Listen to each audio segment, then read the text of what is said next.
Այսօր խոսելու ենք հայկական սպառազինության ու հատկապես ռազմական շքերթի գլխավոր ուղերձի մասին։ Մեզ հետ ռազմական փորձագետ Կարեն Հովհաննիսյանն է, շնորհակալություն հրավեր ընդունելու համար։ Պարոն Հովհաննիսյան, նախ շնորհավորում եմ Հանրապետության օրվա առիթով։ Այսօր ականատես եղանք ռազմական շքերթին, նախ որպես փորձագետ ձեր տպավորություններն ենք ակնկալում լսել եւ որն է գլխավոր ուղերձը ռազմական շքերթի ներքին լսարանի համար, հարևանների համար հատկապես եւ արտաքին աշխարհին ուղղված։ Ես նույնպես շնորհավորում եմ Հանրապետության տոնի առթիվ եւ մաղթում, որ մեր հանրապետությունը, հատկապես մեր այս մի կտոր մի բուր հայրենիքին հարատեվություն լինի, մեր բանիմացությամբ, մեր շրջահայացությամբ եւ միմյանց նկատմամբ հանդուրժողականությամբ։ Իրականում այսօր երկարատև դադարից հետո, մոտ 10 ամյա դադարից հետո տեղի ունեցավ զորահանդես, որտեղ որ ակնկալվում էր, գոնե իմ կողմից ակնկալվում էր, որ որոշակի զինտեխնիկա կցուցադրվի, որը որ շատ ավելի այսպես համահույժ կլինի այսօրվա մարտահրավերների, բայց կոնկրետ ինձ համար այսօրվա զորահանդեսը ոչ այդքան ուղղված էր որևէ արտաքին լսարանի, որքան որ ուղղված էր հենց ներքին լսարանին։ Բոլորս գիտենք, որ դեմը ընտրություններ են, ազգային ժողովի ընտրություններ են եւ նաեւ սա որոշակի առումով կապ ունի ըստ իս դրա հետ եւ մեծ հաշվով ես այն մարդկանցից եմ, որ դեմ եմ ընդհանրապես զորահանդեսներին, ցանկացած տեսակի զորահանդեսներին եւ ես մշտապես դրանց դեմ եմ արտահայտվում եւ հասկանալի է դիրքորոշումը եւ հենց դա է պատճառը, որ ես անդադ թեկուզ եւ հիմա հարցին պատասխան եմ տալիս, որ ես այդքան էլ այսպես տպավորված չեմ, մի կողմ թողենք այդ գեղարվեստական ձևավորումը, այդ ամեն ինչը, ես այդքան էլ տպավորված չեմ, որովհետեւ զորահանդեսին այնուամենայնիվ չի ցուցադրվել Հայաստանի Հանրապետության արսենալում գտնվող բոլոր զինտեխնիկան։ Այս է հետաքրքիր, այսօր հանրությունը տեսավ մի շարք նոր կամ արդիականացված զինատեսակներ, ըստ ձեզ, որոնք էին այս շքերթի գլխավոր մեխը, առանցքում որ զինատեսակներն էին հիմնականը, գլխավորը։ Այստեղ գլխավոր եւ հետաքրքիր մեխը այն էր, որ ցուցադրվում էր հատկապես պաշտպանողական բնույթի զինատեսակները եւ հատկապես վերջին ժամանակաշրջանում ձեռք բերած զինատեսակները, ինչու՞ չէ նաեւ հայրենական արտադրության որոշ այսպես ռազմական նշանակություն ունեցող ԱԹՍ-ների մասնավորապես դրոնների, այո։ Գիտեք, այստեղ նաեւ շատ կարեւոր էր ինձ համար այն հանգամանքը, որ ցուցադրվեց Հայաստանի Հանրապետության զինված ուժերում նորաստեղծ ստորաբաժանումը, դա ԱԹՍ-ների ստորաբաժանումն է եւ ԱԹՍ-ների իհարկե ողջ ամբողջական կրկին արսենալներ ցուցադրվում, բայց համենայն դեպս մեխը դրված էր հայրենական արտադրության ԱԹՍ-ների վրա։ Այստեղ ես ուզում եմ ուշադրություն դարձնենք, որ շատ ցանկալի կլինի, որպեսզի մենք կարողանանք հայրենական արտադրության ԱԹՍ-ների տալ այսպես սերիական արտադրության շարունակություն, այլ ոչ թե դրանք լինեն X քանակի պատվեր եւ դրանով սպառվեն, այլ ընդհանրապես դա լինի սերիական արտադրություն, ինչու՞ չէ նաեւ շուկա, միջազգային շուկա դուրս գալու համար։ Որքանով է մեր զինանոցը, մեր արսենալը այսօր համապատասխանում 21-րդ դարի զինանոցին։ Շնորհակալ եմ հարցի համար, սա շատ կարևոր հարց է, տեսեք, աշխարհը շատ արագ է զարգանում եւ արհեստական բանականության հետ միասին, տեխնոլոգիաների, նորագույն տեխնոլոգիաների հետ միասին շատ դժվար է երկաթը հարմարացնել։ Դրա համար պետք է կարողանալ առավելագույնս մինիմալ ծախսերով ստանալ առավելագույն արդյունք, որպեսզի մենք կարողանանք ժամանակի հետ քայլել։ Այսինքն, սա 20-րդ դարը չի, որ մենք մի անգամ գնումներ կատարենք եւ մոտ 30-40 տարի մեզ այդ գնումները բավականացնի։ 2-3 տարի հետո, 2-3 չէ, շատ ասեցի, 1 տարի հետո տարիքես հետո ԱԹՍ-ները, որոնք որ ցուցադրվել են, դրանք արդիականացման կարիք են ունենալու։ Այսինքն հնացած կարող են լինել 1 տարի հետո։ Իրենք բարոյապես, այո, բարոյապես իրենք հնացած կարող են լինել, որովհետև աշխարհը անդադ զարգանում է եւ այս նորագույն տեխնոլոգիաների մասով հատկապես պետք է մենք կարողանանք ապահովել համընթաց այսպես շարժը։ Թե չէ կստացվի այնպես, որ մենք հիմա շատ մեծ ներդրում ենք կատարում եւ այլևս ներդրում չեն կատարելու, որը որ բերել է մեծ կոլապսի։ Կարծում եմ, որ իրականում այն տենդենսը, որ կա գոյություն ունի, այսինքն ոչ միայն ԱԹՍ-ների, այլ նաեւ հրետանային, զինատեսակի հետ կապված, որտեղ որ եւս ներդրված է արհեստական բանականությունը, բարձր տեխնոլոգիաները կարևոր է մեզ համար, հատկապես որովհետեւ մենք կարծես թե նոր բանակի մոդելով ենք առաջնորդվում եւ փորձում ենք նոր բանակի մոդելով զինել մեր բանակը։ Պարոն Հովհաննիսյան, տեսանք հայերենական արտադրության նմուշներ տպավորիչ անուններով՝ Շանթ, Արամաստ, Կայծակ, Գայլ եւ այլն։ Ինչպես է գնահատում հայկական ռազմարտությունաբերության ներկա տեմպերը, դուք արդեն ակնարկեցիք այս մասին, մի քիչ ավելի մանրամասն խոսեք եւ կարողանում ենք նվազեցնել արդյոք կախվածությունը արտաքին, այսպես ասած, մատակարարումներից, գնումներից։ Իրականում այն ուղղությունը, որի վրա որ շեշտը դրված է, դատելով կադրերից, զորահանդեսի կադրերից, տեղական ռազմաարդյունաբերության շեշտը, որի վրա որ դրված է, կարող եմ ասել վստահորեն, այո, որ մենք կարող ենք իրականում զարգացնել եւ դուրս գալ միջազգային շուկա։ Ցավոք սրտի այսօր Հայաստանի Հանրապետությունում այդ ուղղությունը, ռազմաարդյունաբերության այդ ուղղությունը դեռևս կաղում է, նույնիսկ ամբողջական չի քայլում։ Այսինքն տեմպերը գոհացուցիչ չեն։ Իհարկե գոհացուցիչ չեն։ Մենք կարող ենք շատ ավելին անել։ Մենք ունենք շատ ավելին անել։ Տեսեք, սկսած հենց ԱԹՍ-ներից, վերջացած ջերմատեսիլներով, գիշերային տեսանելիության սարքերով, այդ տեսադիտարկման տարբեր տեսակի սարքերով, մենք ինքներս կարող ենք ոչ միայն մեր ներքին շուկան բավարարել, այլ նաև մենք կարող ենք միջազգային շուկա դուրս գալ, ռազմական շուկա դուրս գալ։ Կարծում եմ այստեղ շատ մեծ դեր ունի հենց ինքը պետությունը, որովհետև պետությունը երբ որ սկսի հայրենական արտադրողին պատվերներ իջացնել, կարողանա հայրենական արտադրողին խրախուսել որոշակի առումով, ապա հնարավոր է, որ մենք մոտ ապագայում այլ երկրների ռազմական շքերթներում ունենանք հայկական արտադրության զինտեխնիկա։ Պարոն Հովհաննիսյան, Հայաստանը սպառազինություն է ձեռք բերում 7 երկրից, ինչպես վարչապետն է նշում, ուշագրավ են այդ ամբողջի մեջ հատկապես հնդկական սպառազինությունը, մի շարք առաջադեմ զինատեսակներ, հեղինակավոր Times of Indian հայտնում է, որ 2020 թվականից ի վեր Հայաստանը Հնդկաստանի հետ կնքել է շուրջ $2 միլիարդ պաշտպանական պայմանագրեր, ներառյալ պինակա համազարգային կրակի համակարգերը, ՍՈԹ-ի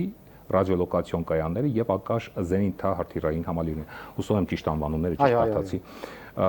որոնց մատակարարումները սկսվել են վերջիներիս։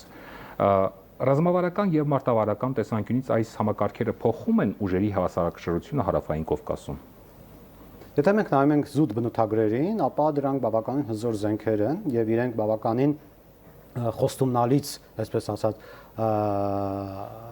տենդենս են ապահովում եւ իրապես դրանք փոխում են այն բանակի մարտունակությունը, որի որ կազմում իրենք գտնվում են։ Տվյալ դեպքում, մեր դեպքում, այո, հնարավոր է փոխեն, բայց այստեղ կարևոր մի շատ կարևոր բան կա, որի վրա ես ուզում եմ ուշադրություն դարձնենք, որ այստեղ ոչ միայն զենքն է կարևոր, այլ պետք է մենք կարողանանք զենքին տիրապետել։ Դա շատ կարևոր է։ Եվ այստեղ պետք է իրապես մենք մեծ ուշադրություն դարձնենք դրա վրա, որ մեր մասնագետները պատրաստվեն, վերապատրաստվեն, լավագույն ուսումը ստանան հենց այդ ուղղությամբ քայլեր անում ենք։ Իհարկե, որպես կանոն միջազգային նմանատիպ պայմանագրերում նաև նշվում է, որ պետք է մատակարարող երկիրը գնորդ երկրին, այսպես կարողանա մատուցել այդ ծառայությունը նաև, որ իրենք սովորեն, ադապտացվեն այդ զենքին, բայց սա բոլորովին այլ հարց է, ես հարցի մյուս կողմն եմ ուզում ասեմ, որ ամբողջապես մենք խորքային կարողանանք տիրապետել դրան, որովհետև անընդհատ մենք վերջիվերջո չենք կարող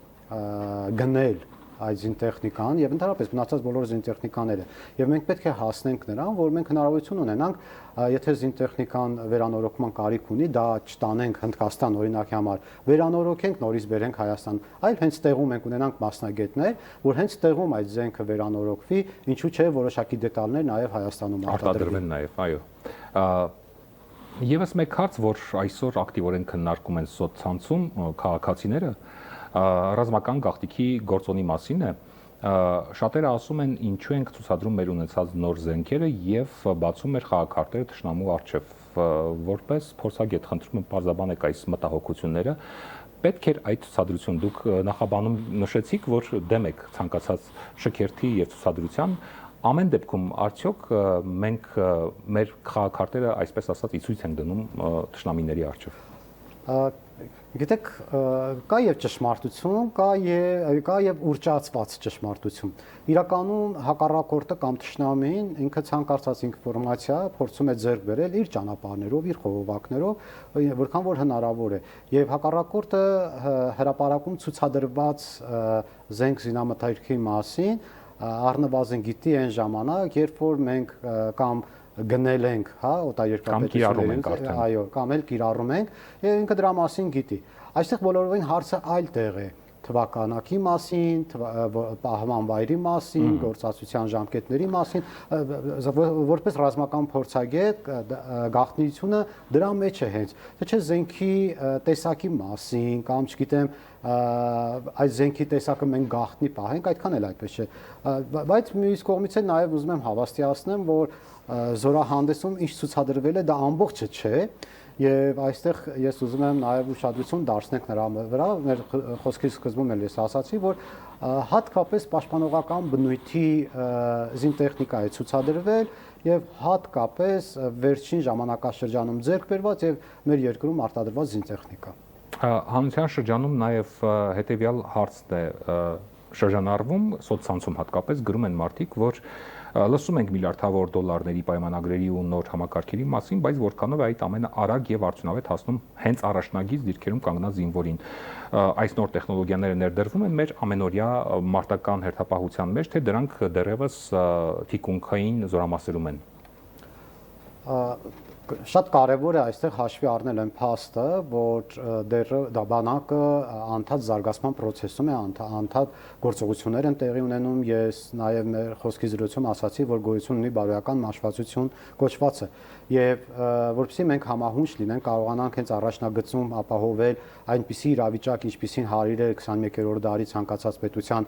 առաջնագծում, մենք դեռ ճանապարհ ունենք անցնելու։ Այսինքն մենք դեռ անելիք ունենք, շատ անելիք ունենք եւ ասել, որ մեր առաջնագիծը ճիշտ այնպիսին է, ինչպիսին որ այսօր հրապարակում, հա, այսպես գեղեցիկ ցուցադրված է, այդքան էլ այդպես չէ։ Բայց ասել, որ մեր առաջնագիծը բարձի թողի վիճակում է, այնտեղ ուշադրություն չեն դարձնում, չգիտեմ,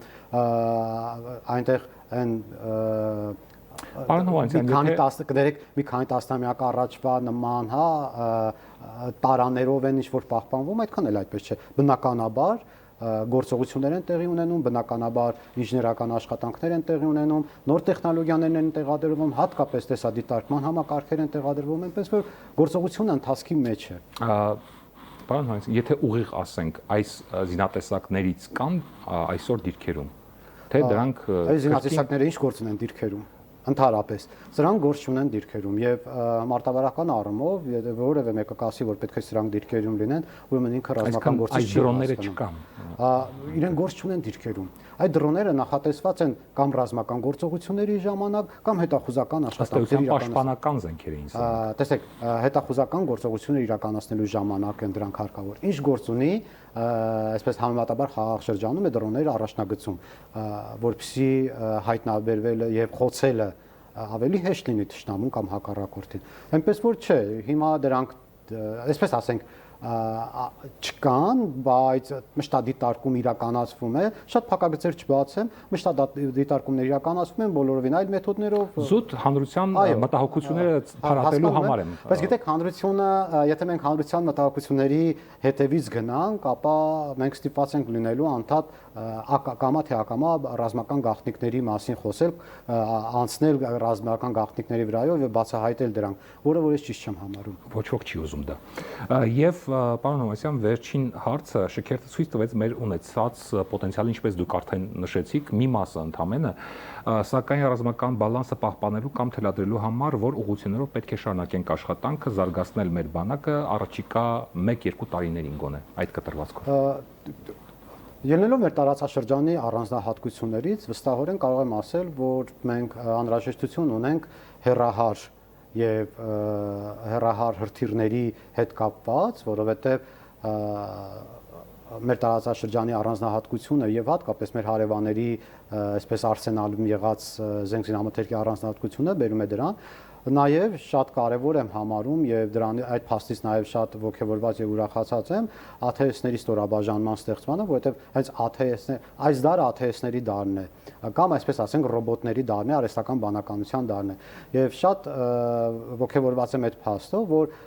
մեծ ուշադրություն է դարձվում հենց հատկապես ATS-ների եւ արհեստական բանականությամբ օժտված զինտեխնիկայի վրա։ Սրանք կարևոր բաներ են, որոնք որ էականորեն իջացնում են մարդկային գործոնը թիրախ դարձնելու առաջնային գծում թիրախ դարձնելու այդ վտանգը եւ առաջ են բերում շատ ավելի ապահով իրավիճակ առաջնագծում եւ արդյունավետ իհարկե միանշանակ արդյունավետ կարծում եմ որ իրականում մեր ուղղությունները պետք է միանշանակ լինեին եւ հետախուզական, այսինքն օդից կարողանանք մենք հետախուզել, կարողանանք իմանանք ճշգրիտ տվյալներ եւ միանշանակ մենք մշտարի դարկման մասին է խոսքը, չէ՞։ Այո, եւ ունենանք հերրահար հրթիռների տարատեսակ համալիրներ։ Եթե ընդհանուր ասեմ։ Շնորհակալություն մեր հարցերին պատասխանելու համար, եւս մեկ անգամ շնորհավորում եմ տոնը։ Ես հիշեցնեմ, մենք զրուցում էինք ռազմական փորձագետ Կարեն Հովհաննիսյանի հետ։ Ցտեսություն։